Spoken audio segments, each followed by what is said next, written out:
You don't belong here. Hand over those keys now.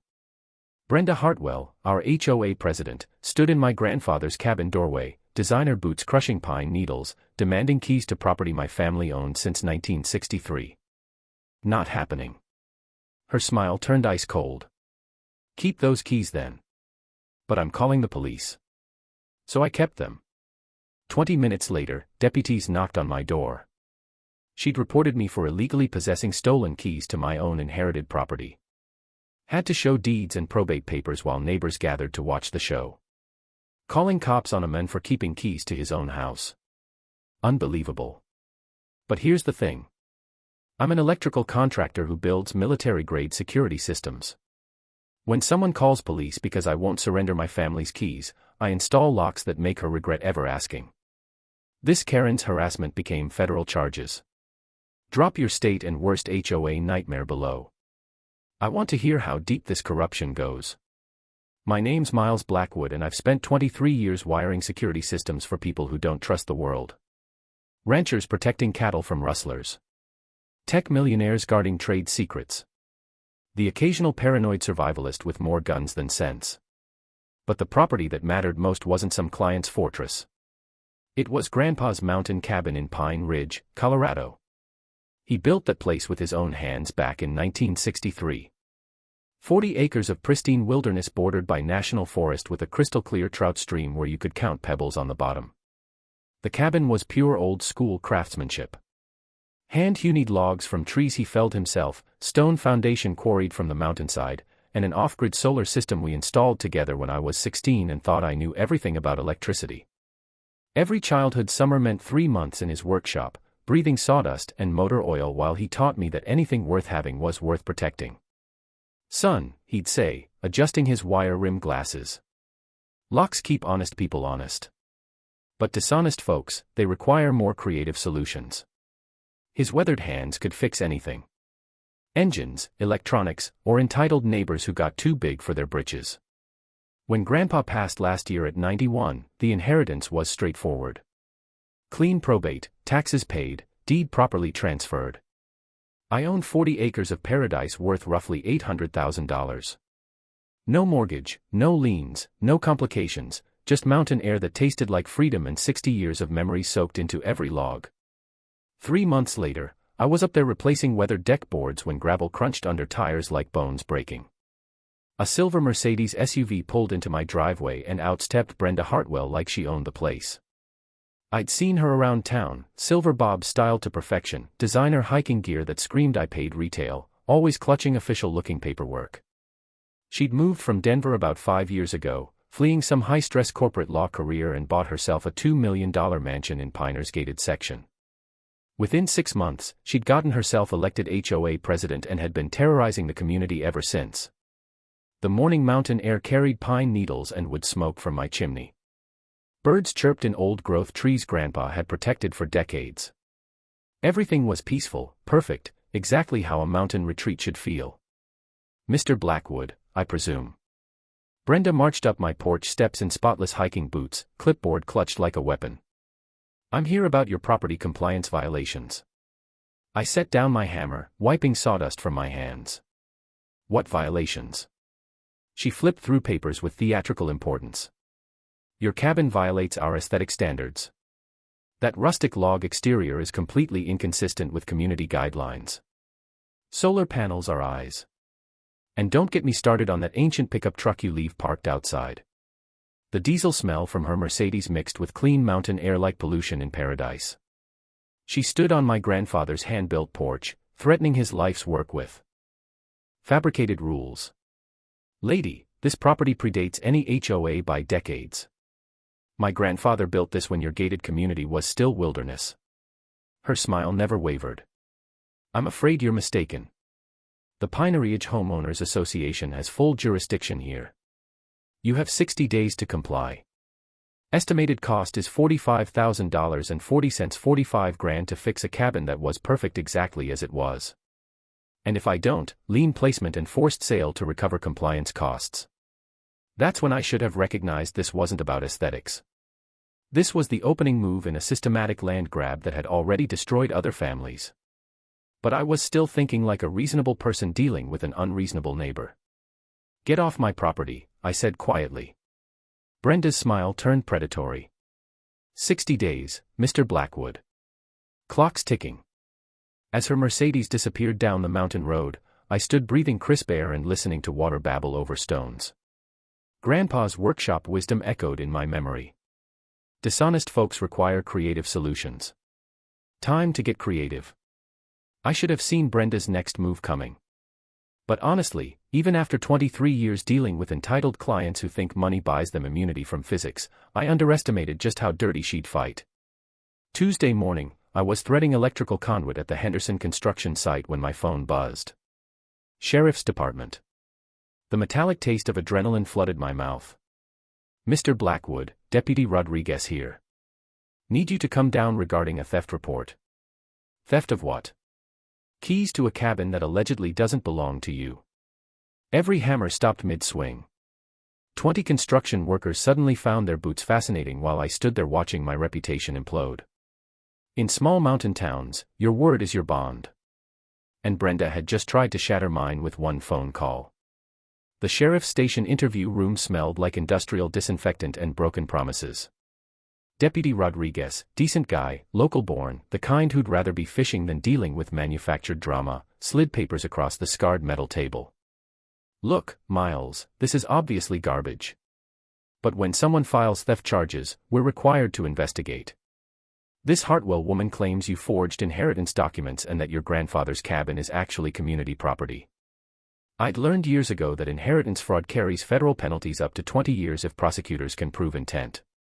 Smart contractors always maintain paper trails. I pulled out photos of every deed, probate filing, and notarized document proving my legal ownership. Rodriguez studied my phone screen inside. Figured as much. Problem is, the accusation's now on public record. Even when we clear you, and we will, that stink lingers in a small town. Pure genius. Actually, Brenda wasn't trying to get me arrested. She was assassinating my character and planting seeds of doubt about my integrity. Vicious, effective, and completely illegal.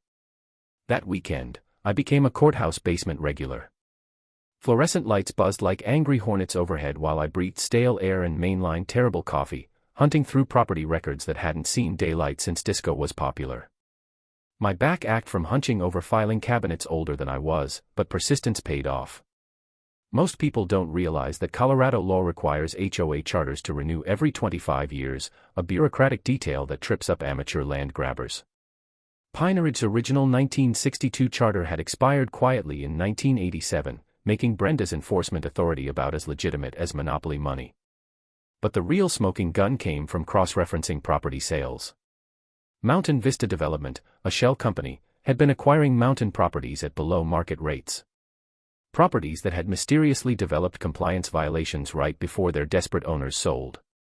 The registered agent, Rick Donovan, contractor, and Brenda's live-in boyfriend. Monday morning, I filed my legal counterattack. Harassment charges, filing false police reports, conspiracy to commit fraud. I requested restraining orders and damages for business interference. The filing fee was $300. Cheap insurance against future harassment. But Brenda escalated immediately. Frank Kowalski called that afternoon, voice tight as Overtiquire nuts. "Marcus, emergency HOA meeting tonight. She's spreading rumors you're dangerous, unstable, made threats against elderly residents. Half the neighborhood's afraid to check their mail." The community center was packed tighter than a junction box with too many circuits. 43 residents on folding chairs, tension thick enough to cut with wire strippers. Brenda commanded the front like a general addressing troops. Every silver hair perfectly styled, designer blazer projecting authority she didn't legally possess. "This individual has demonstrated erratic behavior and made direct threats against community safety," she announced, gesturing toward an empty chair where I supposedly should have been begging forgiveness. "We have documented evidence of unstable conduct." That's when Frank stood up, his tool belt jangling like wind chimes. "What documented evidence?" "I've known Miles Blackwood 15 years. Only erratic behavior I see is you filing false police reports against honest people." 3 neighbors nodded agreement. Tom Bradley, a disabled veteran, cleared his throat. She hit me with bogus accessibility violations last month. Demanded $8,000 for a ramp I already had. Sarah Mitchell, elementary school teacher, raised her hand. Same here. Fake septic compliance issues. When I asked for documentation, she threatened foreclosure. Turns out Brenda had been systematically extorting special assessments for years, fabricated fees totaling over $180,000, flowing directly into Mountain Vista development accounts. Then came the moment that changed everything. Eleanor Denver, a 73-year-old widow whose husband had died 6 months earlier, quietly approached me as the crowd dispersed. Her weathered hands trembled as she pressed a manila folder against my chest. She destroyed my family, too, Eleanor whispered, tears reflecting street light through the community center windows. Harold fought her fake septic violations for months. The stress gave him a heart attack. He died thinking he'd failed me financially. But I kept copies of everything, every forged document, every illegal fee demand, every lie she told. Inside that folder was a systematic paper trail spanning 5 years. 6 families targeted. 6 mountain properties stolen through fabricated compliance schemes. Every victim was vulnerable. Elderly couples, disabled veterans, single mothers, anyone Brenda considered easy prey. This wasn't personal harassment anymore. This was organized crime, wearing a homeowners association mask, and I was staring at enough evidence to bring down the entire operation. Brenda's response to my legal filing was swift and typically underhanded. She couldn't attack me directly anymore. Restraining orders have a way of cramping a bully style.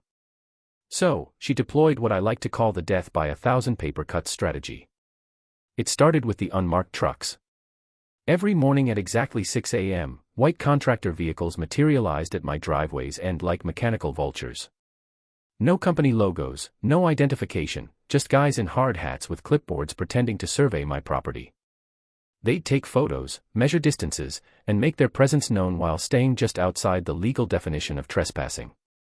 The diesel exhaust would linger in the crisp mountain air long after they vanished, a mechanical stench polluting Grandpa's pristine valley. I immediately upgraded my security system, installing professional-grade motion sensors and infrared cameras with license plate recognition. Every vehicle, every face, every suspicious movement was now being documented and automatically backed up to cloud storage. In my line of work, you learned that the best defense is bulletproof documentation. Thursday morning brought escalation with an official county vehicle parked in my driveway. Inspector Dale Hoffman emerged.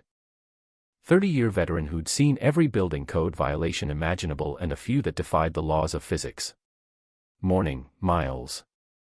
Sorry to bother you, but someone claims your solar system poses a fire risk to neighboring properties.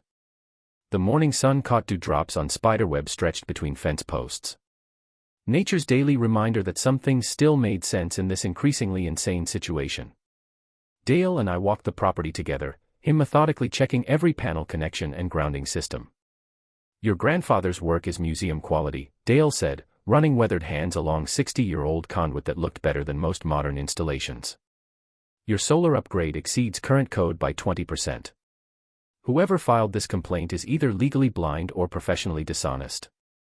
What most people don't realize is that bogus safety complaints can trigger emergency inspection protocols that bypass normal due process. A bureaucratic loophole designed for genuine emergencies but easily exploited by those who understand the system. The takeaway: always document your compliance above and beyond minimum requirements. Off the record, Dale's voice dropped to a whisper. This is the 6th fabricated complaint this month. All targeting mountain properties, all from the same source. Something stinks worse than a backed-up septic tank.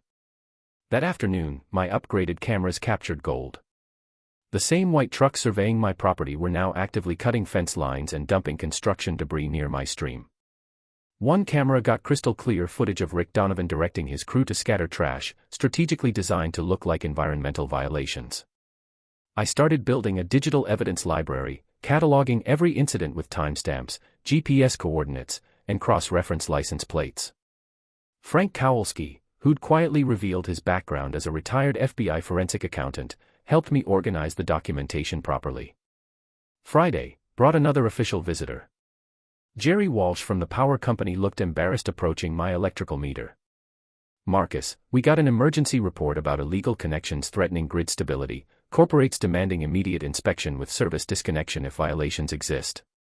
The irony was delicious.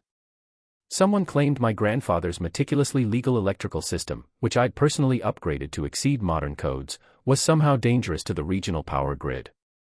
Jerry spent an hour checking connections, measuring loads, reviewing permits. "This is certifiably insane," he muttered, tapping his multimeter like it might reveal hidden sanity. "Your system's cleaner than the county courthouse." Whoever reported this couldn't identify a neutral wire if it bit them on the ankle. Anonymous complaints to utility companies can trigger immediate service disconnection under emergency safety protocols, another bureaucratic weapon perfect for harassment campaigns. Meanwhile, my weekend research into Mountain Vista development revealed the scope of the conspiracy. Property records showed every mountain cabin forced to sell due to compliance issues was purchased by the shell company at 40 to 60% below market value. Rick's crew would perform minimal cosmetic upgrades, then flip properties to Denver buyers for full market price within months. But here's where it got really interesting. Cross-referencing county inspection records showed that every bogus complaint had been filed through the same administrative pathway, a process that bypassed normal verification procedures and went straight to emergency investigation status.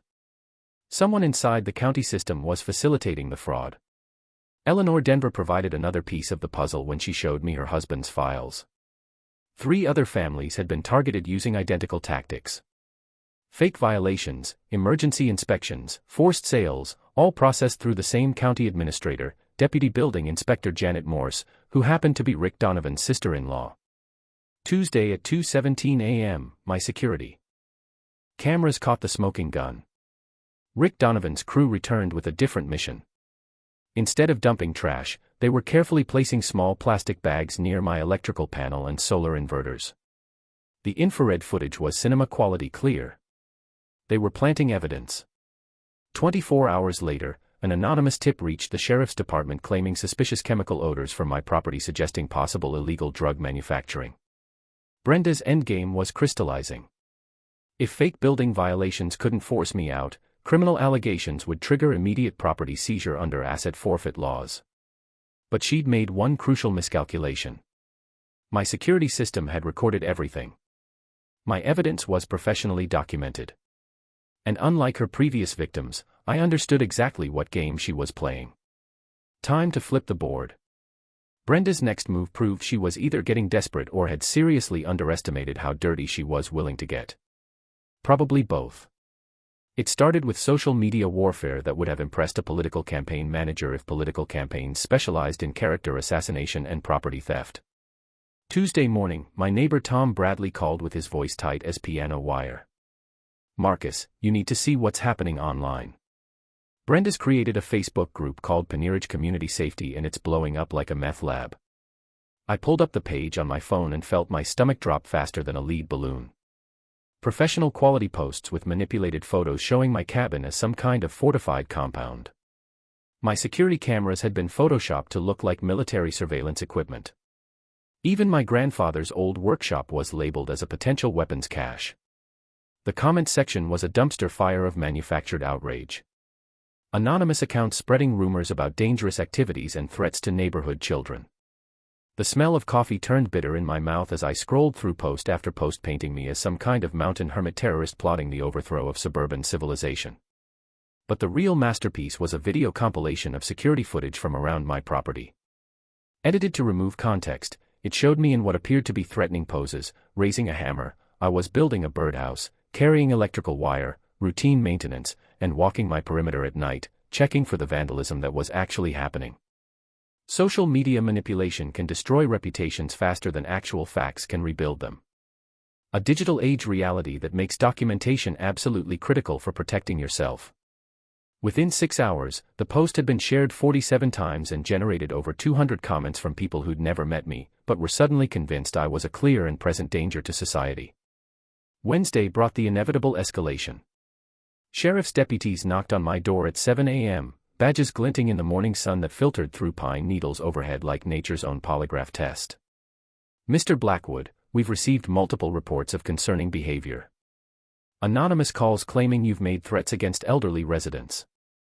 Deputy Martinez looked uncomfortable delivering the message, his uniform stiff with the awkwardness of investigating. Obvious. Look, we know this is probably more harassment, but when we get multiple calls about potential violence, we're legally required to investigate.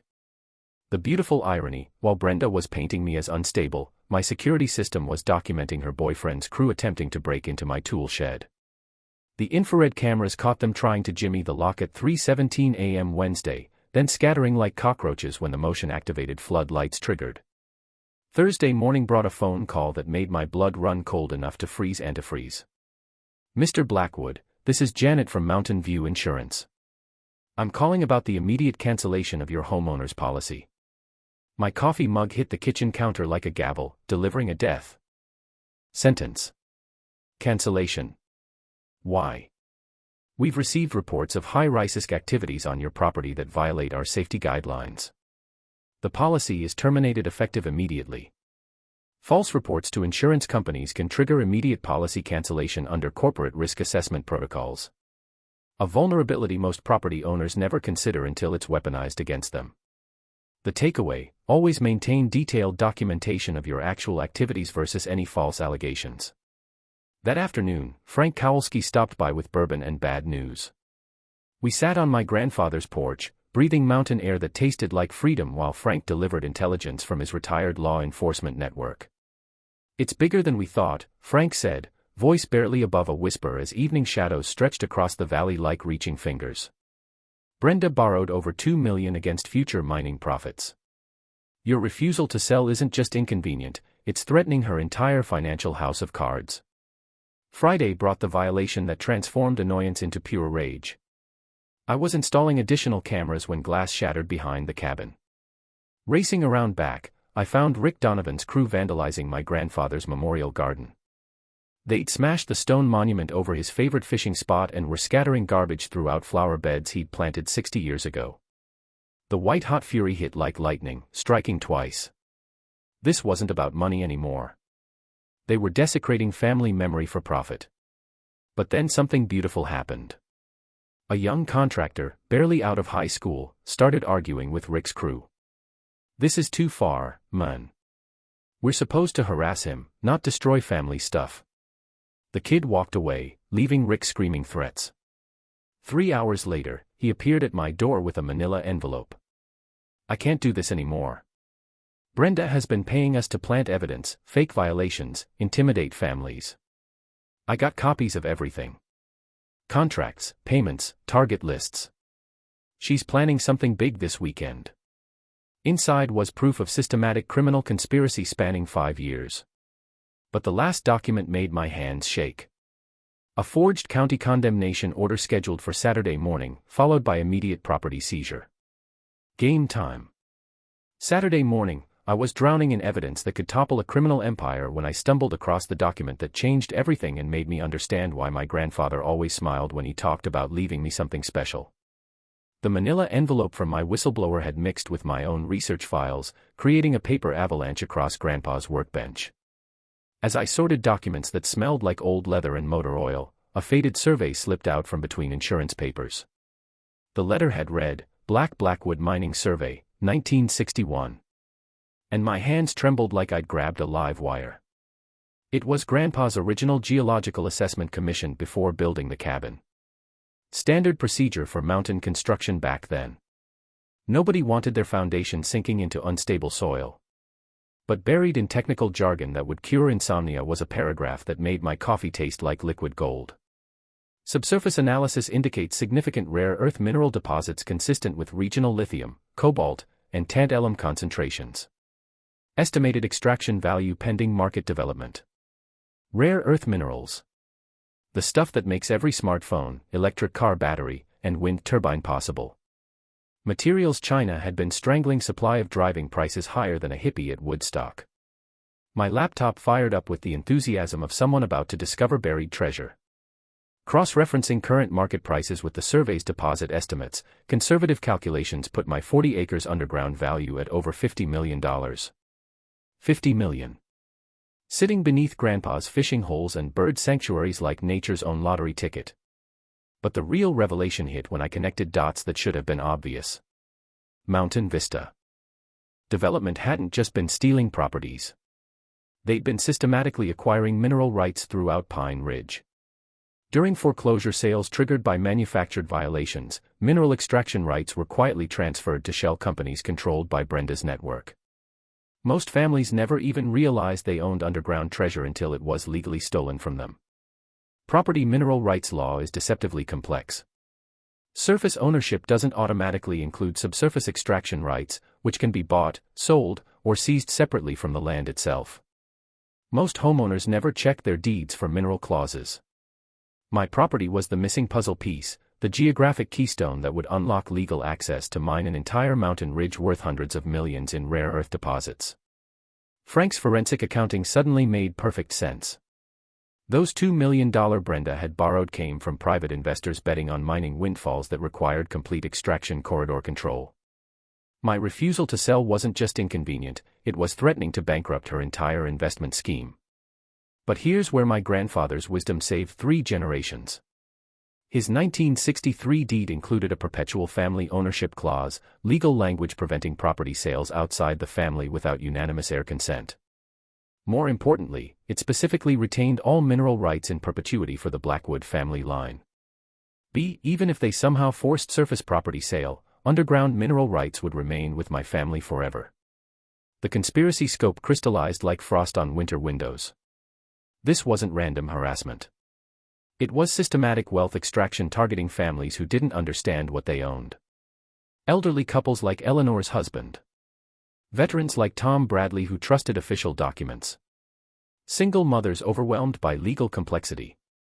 Every family had been separated from mineral rights worth millions, then watched their properties flip to Denver buyers while real treasure remained buried beneath, waiting for large-scale extraction permits already grinding through bureaucratic channels. But my security system had captured the smoking gun. Those late-night meetings with county commissioners weren't about building permits. Audio from perimeter cameras recorded conversations about fast-tracking federal mining applications and expediting environmental impact waivers. The criminal network included county officials, state regulators, and federal bureaucrats designed to strip mineral wealth from unsuspecting mountain families. I sat in that workshop where Grandpa had taught me to fix broken radios and broken hearts surrounded by evidence of crimes that made Enron look like petty theft. Brenda's forged condemnation order was scheduled for Monday. But now I understood this wasn't about neighborhood aesthetics. This was about $50 million she thought I didn't know existed. Time to prove exactly how wrong she was about the Blackwood family's intelligence. Sunday morning, I converted my grandfather's workshop into a war room that would have made the Pentagon jealous if the Pentagon specialized in taking down crooked HOA presidents with delusions of mining grandeur. Multiple computer monitors displayed property maps, financial records, and legal documents across every horizontal surface. Wall charts tracked the criminal conspiracy's participants like a spiderweb designed by someone with serious trust issues and access to government databases. The smell of strong coffee mixed with sawdust and electrical ozone as I worked through the night fueled by righteous anger and the kind of focused determination that comes from finally understanding exactly what you're fighting and how much money was at stake. First priority: upgrading my cabin security to fortress-level protection. If Brenda planned to serve that forged condemnation order Monday morning, she'd discover that breaking into my property had become significantly more challenging than breaking into Fort Knox's maximum security vacation home. The new electronic lock system was a masterpiece of paranoid engineering that would make government spooks weep with joy. The primary component was a military-grade electronic deadbolt with rolling encryption codes that changed every 30 seconds. Even if someone intercepted the signal, they'd have better luck solving calculus problems while blindfolded, drunk, and riding a unicycle. The biometric scanner combined fingerprint recognition with palm vein mapping technology that required living tissue and couldn't be fooled by silicone copies, latex molds, or severed digits. Not that I expected Brenda's crew to get that creative, but my grandfather always said, plan for the worst-case scenario, then add 20% more paranoia and better locks. Electronic lock systems require professional installation for maximum security effectiveness. Improper mounting can create vulnerabilities that defeat even the best technology. The takeaway: never skimp on professional installation when protecting valuable assets. For backup, I installed a mechanical lock that would challenge a master locksmith having his best day ever while hopped up on caffeine and professional pride. The key design was custom machined from hardened steel with tolerances so tight that even professional lockpicking tools would surrender in frustration. The smartphone integration was my favorite feature. Real-time monitoring allowed me to operate the system from anywhere with cell coverage, logging every access attempt with timestamps and photos. If someone tried breaking in while I was buying groceries, I'd know about it before they finished saying, "What the hell just happened to my crowbar?" Perimeter security included motion sensors that triggered automated lighting and camera recording. Driveway pressure plates detected vehicle approaches and automatically logged license numbers through connected traffic cameras that Frank had helped me network with surprising technical skill for a retired accountant. The legal strategy required equally sophisticated coordination. Attorney Sarah Mendez worked with federal prosecutors who'd been tracking mountain property fraud patterns for months without the smoking gun evidence my documentation provided. FBI financial crimes investigators salivated over Frank's forensic accounting, which revealed $8.7 million in fraudulent transactions flowing through more shell companies than a money-laundering convention. Multiple backup systems prevent single-point failures in security installations. Redundant power supplies, cellular backup communications, and offline storage ensure continuous protection even during sabotage attempts.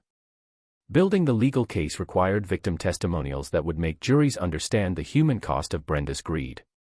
Eleanor Denver's kitchen table hosted strategy sessions where neighbors shared stories of intimidation, fraud, and forced sales. Each sworn affidavit added another brick to the legal wall we were constructing around Brenda's criminal enterprise. Tom Bradley's military intelligence background proved invaluable for mapping the conspiracy network. His Veterans Administration contacts helped identify other disabled veterans targeted through fake accessibility violations. The pattern was systematic, deliberate, and absolutely enraging. The technical honey trap was my personal masterpiece. I staged apparent vulnerability. Temporary scaffolding suggesting repair work that would make the property appear unmonitored for exactly one night. Hidden cameras with military-grade night vision would capture anyone stupid enough to attempt break-in during the supposed security gap. Financial preparation meant liquidating assets to fund legal warfare, but crowdfunding for other victims had generated unexpected statewide support. Team and coordination was critical. Federal investigators needed 2 more weeks for bulletproof criminal charges with class action filings scheduled to coincide with indictments for maximum media impact.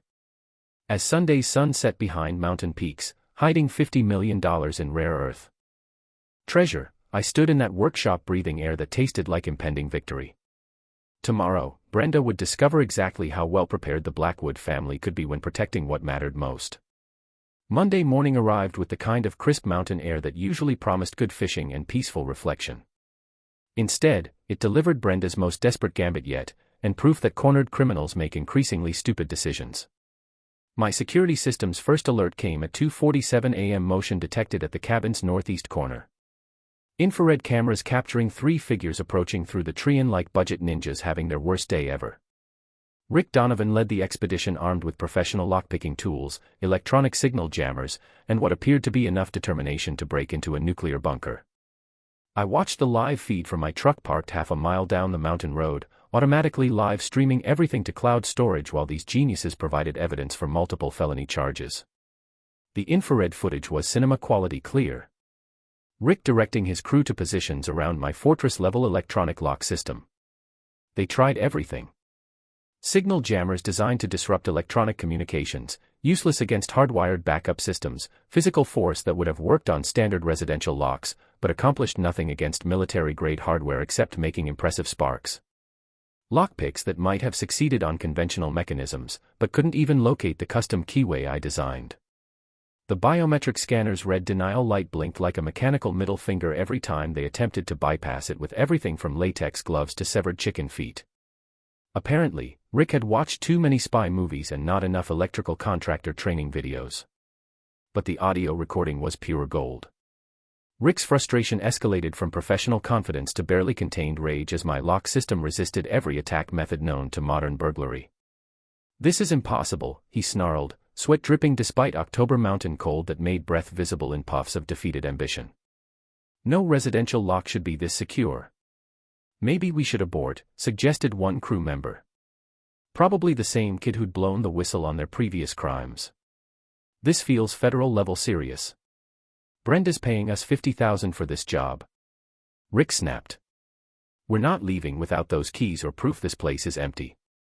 50,000 for breaking into my cabin. Either my property was more valuable than I'd realized, or Brenda's desperation had reached pathological levels. Then came the moment that transformed breaking and entering into attempted evidence planting. Rick's crew produced small plastic bags containing white powder, carefully placing them near my electrical panel and solar inverters while discussing how to make this look natural. I immediately called FBI Special Agent Martinez, who'd been monitoring my situation as part of their broader mountain property fraud investigation. Federal agents coordinated response with local sheriff's department, arriving as Rick's crew scattered into forest like startled deer. Chain of custody was preserved for the planted evidence, which field testing revealed as methamphetamine. Professional-grade stuff, not amateur chemistry set production. These people weren't just planning to frame me. They were investing serious money in felony charges that would have triggered immediate property seizure under asset forfeit laws. But Brenda's Monday morning offensive wasn't limited to criminal break-ins. At exactly 9 a.m., she arrived at Pine Ridge's emergency town hall meeting looking like righteous authority incarnate. Silver hair styled to perfection, designer suit projecting competence and concern.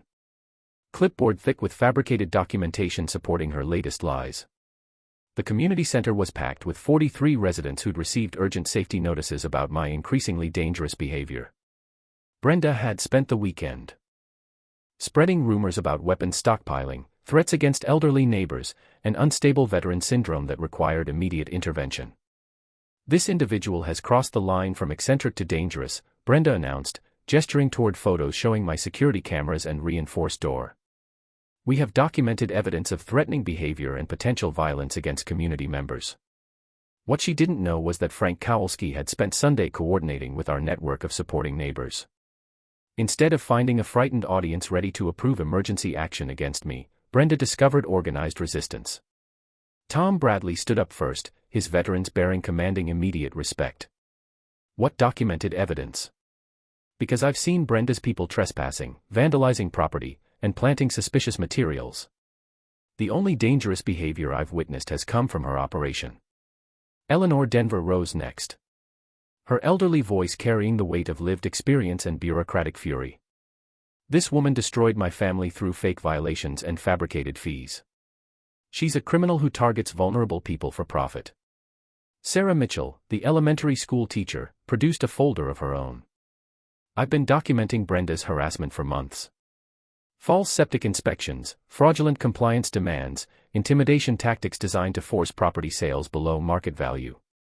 The tide turned faster than mountain weather.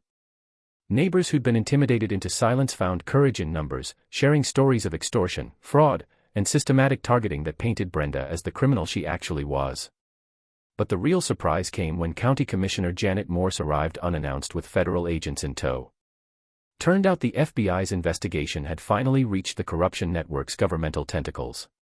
Brenda Hartwell, you're under arrest for conspiracy, racketeering, fraud, and bribery, announced Agent Martinez, handcuffs glinting under fluorescent lights while Brenda's perfect facade crumbled like cheap makeup in summer heat. The meeting ended with Brenda being walked past the very neighbors she'd terrorized for years, while my security system's evidence provided real-time documentation of her criminal enterprise's final desperate moments. The arrest should have ended everything. But desperate criminals with millions at stake don't surrender quietly. And Brenda's network had more tricks than a magician's convention populated by people with serious ethical deficiencies. Tuesday morning brought news that made my coffee taste like liquid betrayal. Despite federal charges, Brenda had posted bond through some high-powered Denver attorney who specialized in white-collar criminals with more money than conscience. She was back on the street within 18 hours, probably planning her next move before the jail cell door had finished closing. That afternoon, corrupt County Commissioner Janet Morse issued an emergency health hazard order that would have been impressive if it wasn't completely fabricated. The document claimed my solar panels were leaking toxic materials into groundwater, threatening the entire mountain watershed with environmental catastrophe. The timing was surgical in its precision. Emergency orders bypass normal due process, allowing immediate property seizure pending environmental cleanup that could take months or years to resolve. By the time legal challenges worked through the system, my property would be stripped of mineral rights and transferred to shell companies controlled by Brenda's investors. But Janet had made one crucial mistake. She didn't know that FBI raids on county offices had happened simultaneously with Brenda's arrest. Computer servers were seized, financial records confiscated, and email communications between corrupt officials intercepted before they could be deleted by people who apparently never learned about federal data recovery capabilities. Sheriff's deputies arrived Wednesday morning looking apologetic about serving papers they knew were fraudulent. Deputy Rodriguez handed me the evacuation order with the expression of someone forced to deliver a birthday cake filled with nuclear waste. "Marcus, I'm required to serve this, but off the record, environmental emergency my ass. Your water tests cleaner than most municipal supplies, and those solar panels are newer than my truck." The beautiful irony was watching federal coordination unfold in real time. While county officials tried implementing their emergency seizure, FBI agents were already in possession of communications proving the entire environmental crisis was manufactured using falsified scientific reports and bribed regulatory officials. Independent environmental testing I'd commissioned months earlier showed pristine water quality that made municipal supplies look contaminated. Solar panel documentation proved zero toxic materials. The panels were newer technology, cleaner than traditional electrical infrastructure. The emergency was about as legitimate as a $3 bill printed by someone who'd never seen actual currency. Legal team response was immediate and overwhelming. Federal injunction against county seizure was filed before lunch, backed by documented evidence of government corruption spanning multiple agencies. Environmental groups joined the fight, recognizing that illegal mining permits would destroy watershed areas critical to regional ecosystem stability. But Wednesday afternoon brought escalation that transformed property dispute into potential violence. Rick Donovan arrived at my cabin with 6 armed men claiming legal authority to secure hazardous materials during environmental emergency procedures. The smell of diesel exhaust mixed with testosterone and barely controlled aggression as they positioned themselves around my property like an occupying army with delusions of legitimate authority. My electronic lock system's emergency protocol activated automatically. Sirens wailing, strobe lights flashing, automatic emergency calls dispatching to FBI field office, state police, and sheriff's department simultaneously. The smartphone app allowed me to live stream the entire confrontation from my secure location half a mile away. Rick's crew attempted forced entry using everything from crowbars to portable angle grinders that threw sparks like angry fireflies against reinforced steel. The lock system with 2 cutting tools, pry bars, and what appeared to be small explosive charges that accomplished nothing except making impressive noise and attracting federal attention. But the audio recording captured Rick's complete meltdown as his equipment failed against engineering that anticipated exactly this scenario. "This is impossible," he screamed into his phone, presumably talking to Brenda. "The lock won't break, the door won't budge, and half the county's responding to automatic alarm systems. What kind of security does this guy have?" "Military grade," I whispered to my phone screen, watching federal agents coordinate response from multiple agencies. The kind that anticipated desperate criminals making increasingly stupid decisions. The community rally was spontaneous and beautiful. Neighbors formed human chains blocking property access while veterans groups arrived supporting Tom Bradley's testimony about systematic targeting. Environmental activists protested mining fraud with professionally printed signs that appeared faster than government response time. Media coverage reached national attention as the story escalated from local HOA dispute to federal corruption investigation involving mineral rights theft spanning multiple counties. Rebecca Torres's investigative series had evolved into live television coverage that made Brenda's criminal enterprise impossible to ignore. The smoking gun came when Rick's frustration led to a phone conversation captured by perimeter audio surveillance. "Brenda, this isn't working," Rick shouted over power tool noise and federal sirens. "The guy's place is locked down tighter than Fort Knox. There's FBI everywhere and that mineral rights documentation you said didn't exist. He's got copies of everything." "Then burn it down," came Brenda's voice through cell phone speakers. $50 million in mining rights is worth more than one cabin. Federal agents monitoring my live stream heard direct confession to conspiracy, arson planning, and admission of the mineral rights fraud that had destroyed multiple families. Game over. Thursday morning's emergency county meeting was standing room only, packed with media crews, federal agents, and enough evidence to sink a criminal enterprise that had terrorized mountain families for years. The community center buzzed with the kind of electric tension that comes when justice is about to be served with a side order of very public humiliation.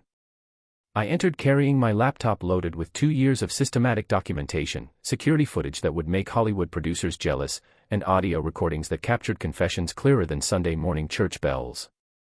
The giant projection screen at the front dominated the room like a technological judge waiting to deliver verdict.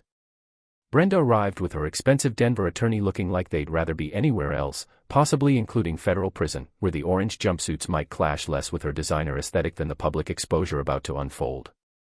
She wore desperation disguised as righteous indignation, clutching fabricated documents like talismans that might somehow make reality disappear.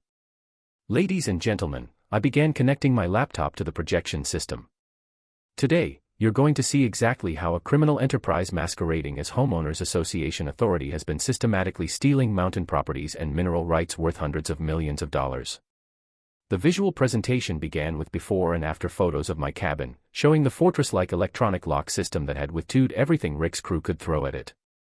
Security footage montage revealed the entire conspiracy timeline. Break-in attempts, evidence planting, intimidation tactics, all captured in high-definition detail that made denial impossible. This isn't about property compliance or neighborhood aesthetics, I continued, clicking to financial records that Frank Kowalski's forensic accounting had assembled. This is about an $8.7 million fraud scheme targeting families who didn't understand the value of what they owned. The room erupted in gasps as property records showed systematic mineral rights theft. Eleanor Denver's family cabin purchased for $300,000 after fabricated septic violations was now worth over $2 million in rare earth extraction rights. Tom Bradley's accessibility compliance harassment had separated him from mineral deposits valued at $5 million. But the moment that transformed murmurs into outrage came when I played audio recordings of Brenda's voice planning violence against me and other property owners. If that lock doesn't come off, we'll make sure Miles doesn't either. Silence fell like a hammer blow. Federal Agent Martinez stepped forward from the back of the room where he'd been observing with the satisfaction of someone whose 2-year investigation was finally paying dividends. Mrs. Hartwell, you're under arrest for conspiracy, racketeering, fraud, bribery, and now attempted arson and conspiracy to commit violence. The perp walked past 43 families she'd terrorized was poetry written in handcuffs and federal charges. Her attorney requested immediate private conference, probably calculating plea bargain options that might reduce federal prison time from decades to something merely life-destroying. Frank Kowalski took the microphone next. His forensic accounting presentation reducing complex financial crimes to terms a jury would understand. $2.3 million borrowed against future mining profits. Shell companies controlling stolen mineral rights. County officials receiving $75,000 in consulting fees for expediting property seizures. Eleanor Denver stood up in the audience, her elderly voice carrying the weight of moral authority that comes from surviving bureaucratic evil. My Harold died thinking he'd failed our family financially. This woman killed him with stress from fighting violations that never existed. She needs to pay for every family she destroyed. The technology demonstration was my personal favorite moment. Remote operation of my cabin's electronic lock from the community center drew amazed whispers as the smartphone app showed real-time security footage. Live video feed displayed the lock responding to commands from 20 miles away while I explained how preparation and proper documentation could defeat even sophisticated criminal enterprises. Tom Bradley's testimony about veteran targeting brought several audience members to tears.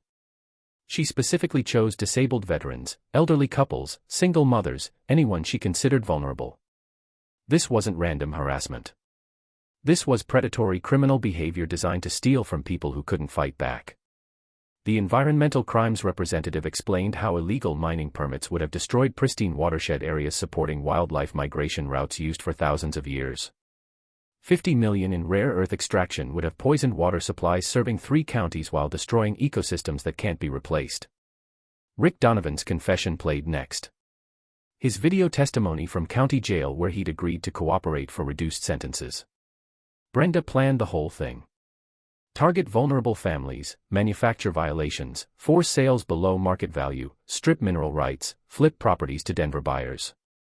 We destroyed dozens of families for mining profits. The mic drop moment came when I displayed my grandfather's original deed with its perpetual family ownership clause and retained mineral rights provision.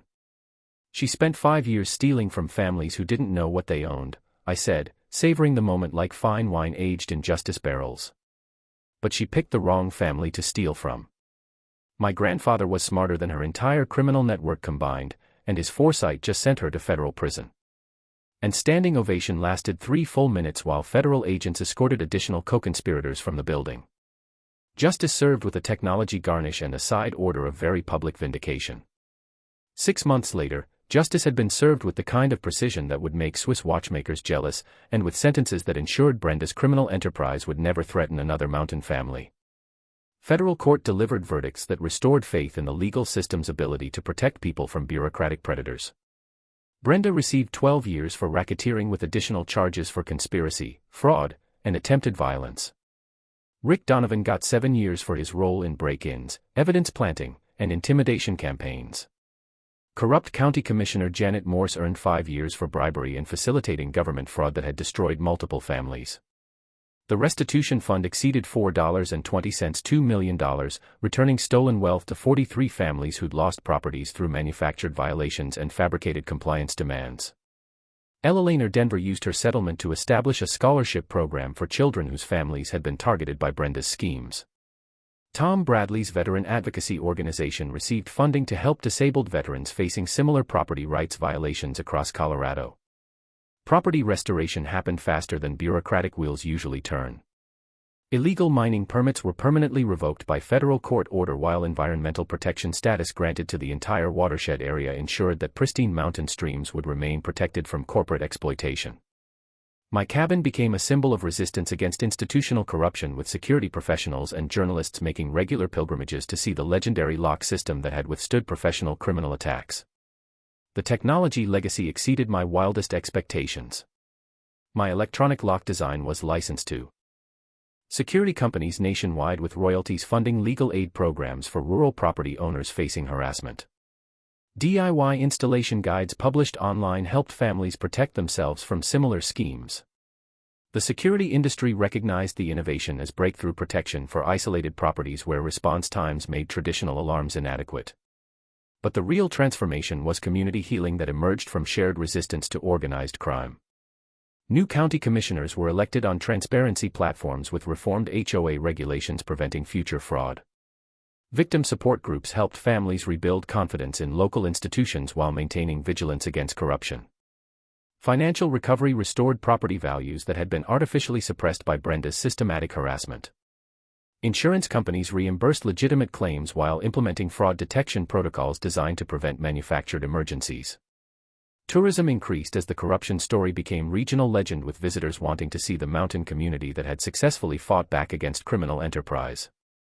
My consulting business grew beyond anything I'd imagined. Rural property owners from across the western states sought advice on security systems, legal documentation, and fraud prevention. Congressional testimony led to federal legislation protecting mineral rights inheritance and strengthening penalties for government officials who facilitate property theft. The book deal happened naturally. Publishers recognized that the lock that saved my legacy represented something deeper than personal victory. It was proof that ordinary people could defeat sophisticated criminal conspiracies through preparation, documentation, and community solidarity.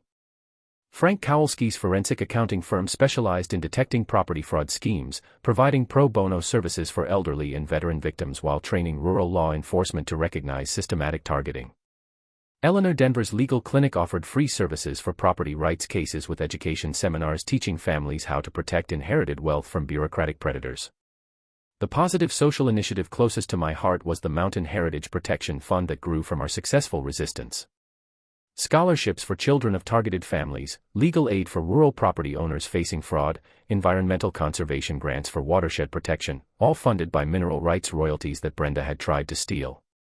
Annual Heritage Protection Day celebrations brought together families who'd survived targeting, with educational booths teaching fraud prevention and fundraising for ongoing legal aid efforts. My demonstration of the famous lock system always drew crowds, but the real victory was community resilience that had emerged from shared struggle. The cabin today preserves Grandpa's vision while incorporating modern security that protected 3 generations of family legacy. Weekend retreats for family gatherings, educational tours for security professionals, and quiet reflection in the workshop where resistance had been planned. All reminders that sometimes standing up to bullies requires both courage and really good locks. The final twist that still makes me smile came in a letter from Grandpa's attorney revealing a hidden safe deposit box containing additional mineral rights documentation. The property's true value, $80 million in rare earth deposits that I donated to Environmental Conservation Trust, ensuring the land would remain protected forever. Like, share and subscribe. HOA battle.